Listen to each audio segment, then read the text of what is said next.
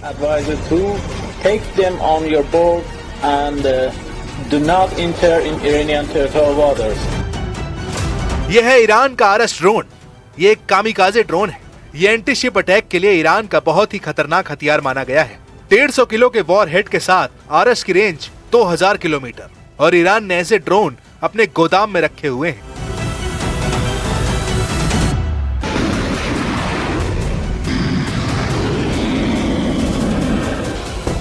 Iran के drone कैसे launch होते हैं और कैसे अपने टारगेट को ट्रैक करके खत्म करते हैं, इसका वीडियो देख लीजिए। इसमें वर्टिकल टेक ऑफ करने के बाद आरएस ड्रोन का हमला देखिए। 150 किलो वॉर हेड के साथ इसका धमाका किसी भी टारगेट को तबाह कर सकता है। ऐसे ही ड्रोन के जरिए ईरान ने अब अमेरिका के कैरियर बैटल ग्रुप को वार्निंग दी है। अगर ईरान ने एक बार में ऐसे सैकड़ों ड्रोन लॉन्च किए तो अमेरिकी नौसेना के लिए खुद को बचाना मुश्किल हो जाएगा। अमेरिका के कैरियर पर ये ड्रोन ऐसे टूटेंगे कि कोई डिफेंस सिस्टम काम नहीं करेगा। साफ है कि अमेरिका के लिए मल्टी ड्रोन अटैक से बचना काफी मुश्किल होगा।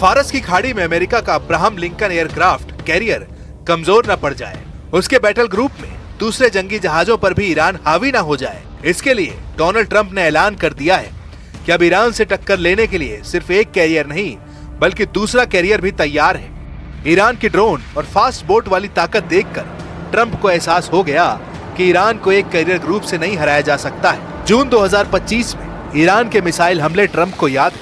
हालांकि वो अब ईरान को ऑपरेशन मिडनाइट हैमर की याद दिला रहे हैं, जिसके जरिए उन्होंने ईरान के परमाणु ठिकानों को पूरी तरह तबाह करने का दावा किया था। And in June we obliterated Iran's nuclear capacity in Operation Midnight Hammer. You saw that. People have been waiting for 22 years to do that, and we were right at the end. They were about a month away from having a nuclear weapon. We had to do it.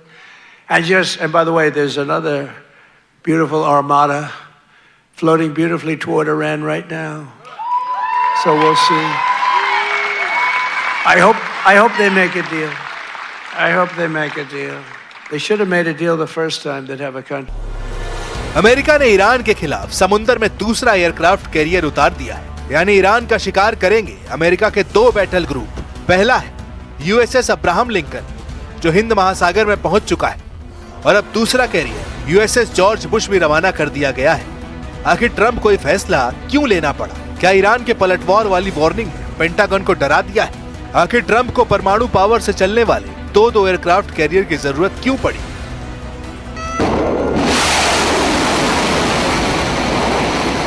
Iran को रोकने के लिए America ने जो बड़े हथियार तैनात किए हैं, उनमें ऐसे वेपन सिस्टम शामिल हैं जो नई टेक्नोलॉजी से तैयार करके बनाए गए हैं। उसने पूरी ताकत ईरान के खिलाफ झोंकने का फैसला किया है। अमेरिका ने अपने 3 बड़े हथियार पश्चिम एशिया को कंट्रोल करने के लिए तैनात किए हैं। इनमें सबसे खास है B-2 बम वर्धक विमान। ये स्टेल्थ बम वर्धक ईरान पर हमले के इरादे से डिएगो गार्सिया से ऑपरेट कर रहे हैं। दूसरे नंबर पर है अमेरिका का आधुनिक मिसाइल डिफेंस सिस्टम थार्ड और पैट्रियट, जो खाड़ी में तैनात है और इसका मकसद है ईरान की मिसाइलों को रोकना। तीसरे नंबर पर है अमेरिका का एयरक्राफ्ट कैरियर अब्राहम लिंकन और उसका पूरा बैटल ग्रुप। अमेरिका का दावा है कि उसके जंगी जहाजों की तरफ आने वाली हर मिसाइल और ड्रोन को रास्ते में ही मार गिराया जाएगा। लेकिन अगर ट्रंप का दिन खराब निकला और ईरान का कैरियर किलर मिशन कामयाब रहा, तो ट्रंप अमेरिका को क्या जवाब देंगे?